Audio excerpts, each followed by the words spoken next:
20 বছর আগে তারাবি 8 রাকাত না 20 রাকাত একজনও লোক বলেনি, জোরে কোন কথা ঠিক কিনা? এখন এসে কয় হুজুর তারাবি কয় রাকাত? তো চাপাত জুতা মারা দরকার। তোর বাপ কয় রাকাত পড়ছে?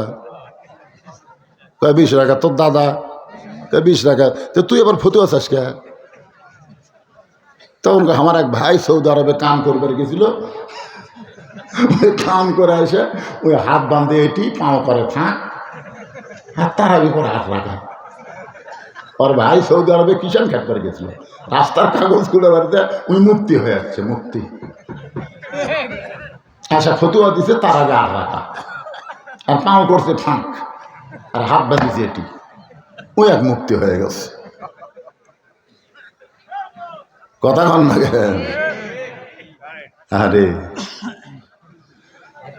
রমজান মাসে একটা নফল ইবাদত করলে অন্য মাসে একটা ফরজের মতন আল্লাহ সব দিয়ে দেয়। রমজান মাস তো ইবাদতেরই মাস, আর সেই মাসে 8 লিয়া 20 লিয়া ফেতনা কিসের?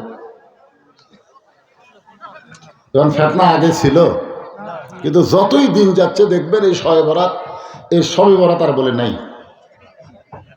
সারা জীবন আমরা হালে উঠে গেলাম, এখন তো শবে বরাতই নেই। গরিবেরা যে কি খুশি হতো শবে বরাত পালে, বুঝলেন? এমন উঠি দেওয়া দিত, আর 1 মাস শুকা খেত গরিবেরা। এখন গরিবেরা সারা কয়টা বলবির ফতুয়ার জন্য আমাদের খাওয়া শেষ।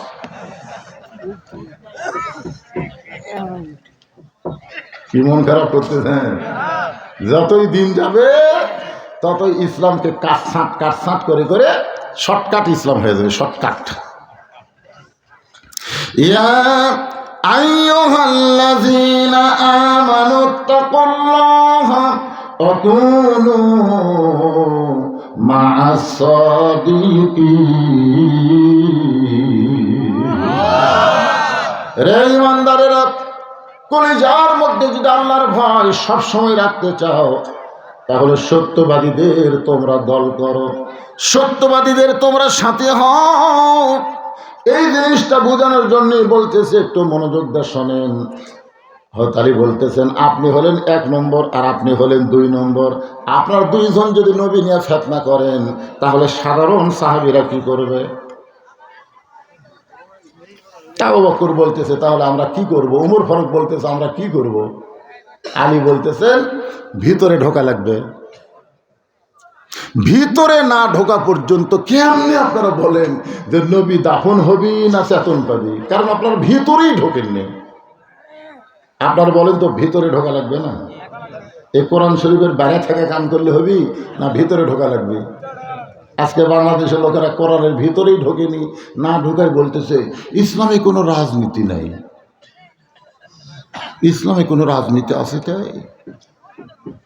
আপনি কোরআনের ভিতরে ঢোকেন, 29 পারা একটা সূরা আছে, নাম হলো রাজনীতির সূরা। কিসের সূরা?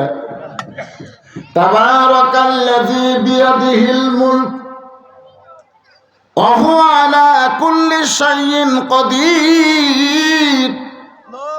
এই সূরাটা হাসিনা ভারতের যায় বেশি বেশি পড়তেছে। হাসিনা কিন্তু কোরআন শরীফ পড়ে, কিন্তু এতদিন এই সূরা পড়েনি, বুঝলেন?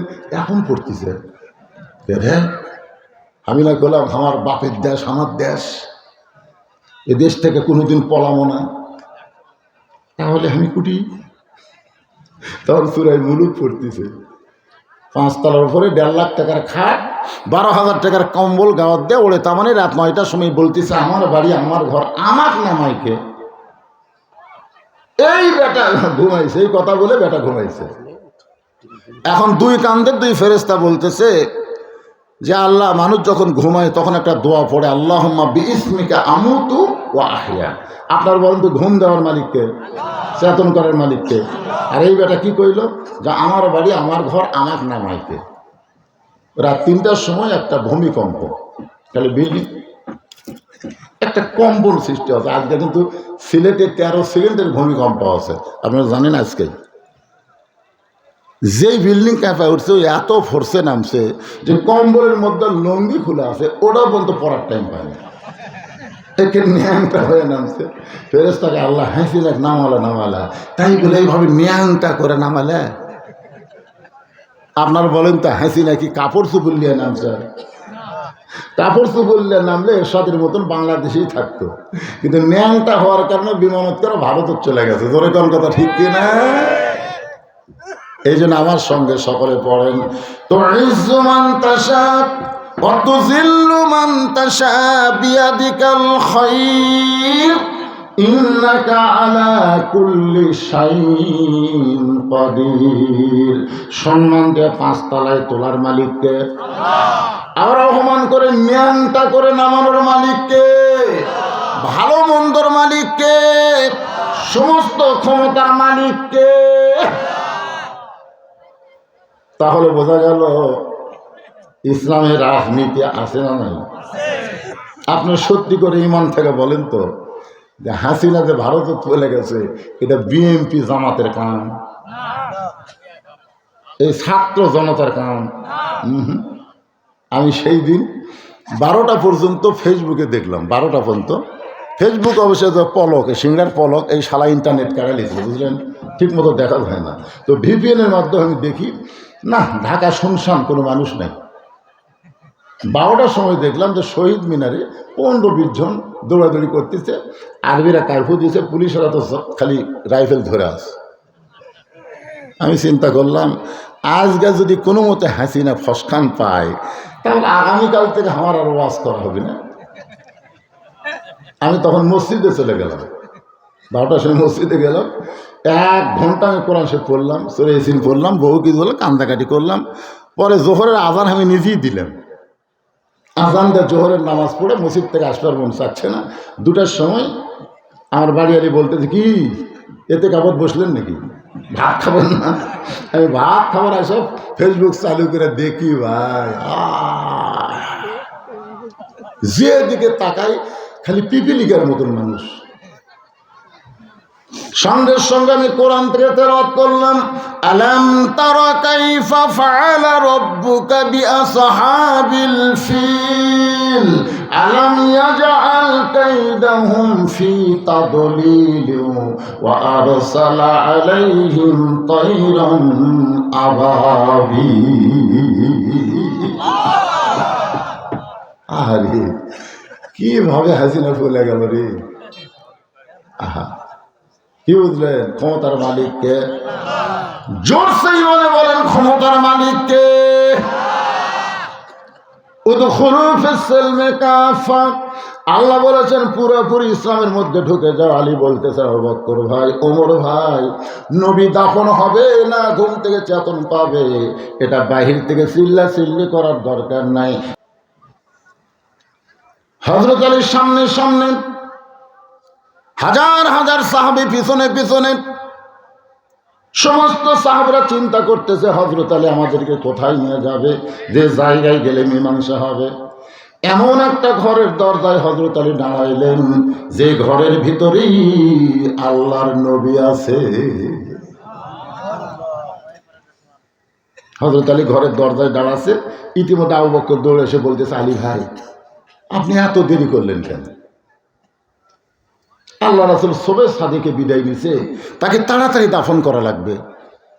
কিন্তু উমর এমন গরম হওয়া আছে, ওর কারণে আমি গ্রুপে আসতে পারতেছি না। আপনি যখন আছেন আমার সাথে থাকেন, দাফন করতে উমরের বাপেরও ক্ষমতা নেই আর বাধা দিতে পারবে। ওমর ফারুক দৌড়ে এসে বলতে, আলী ভাই আপনি সবচাইতে জ্ঞানী মানুষ, আপনি বলেন তো রাসূল দাফন হবে? হযরত আলী খফ করে 2 জনের হাত ধরেছে, ডান হাতে আবু বকর, বাম হাতে ওমরকে ধরে বলতেছে, আপনারা 2 জন হলেন 1 নম্বর 2 নম্বর। রাসূল বলেছেন এই দুনিয়াতে 10 জন সাহাবীকে জান্নাতের সার্টিফিকেট দেওয়া হয়েছে, তার মধ্যে 1 নম্বর হলো আবু বকর, 2 নম্বর হলো ওমর। আল্লাহর নবী বলেছেন আমার পরে কেউ যদি নবী হতো, লাউকানা ওমর, নবী হওয়ার সব যোগ্যতা ওমরের মধ্যে আছে, কিন্তু বিশ্ব নবী শেষ নবী হওয়ার কারণে আল্লাহ তাকে নবী করলো না, তবে নবী হওয়ার সব যোগ্যতা আল্লাহ ওমরকে দান করেছে। তো আপনারাই হলেন 1-2, তো আপনারাই যদি ফিতনা করেন, এই সাধারণগুলো কি করবে? আপনারা বলেন তো, নবী নূরের তৈরি না মাটির তৈরি? এটা কি সাধারণ লোক ফিতনা শুরু করছে না আলেমরা করছে? কথা বলা লাগবে, কথা বলা লাগবে। আজ থেকে 20 বছর আগে আমারে কেউ প্রশ্ন করেনি নবী কিসের তৈরি, কেউ প্রশ্ন করেনি। কিন্তু এই আলেমরা যেদিন থেকে একদল কয় নূরের, একদল কয় মাটির, সেদিন থেকে কিন্তু সাধারণ লোকের মধ্যে ফিতনা ঢুকে গেছে। আজ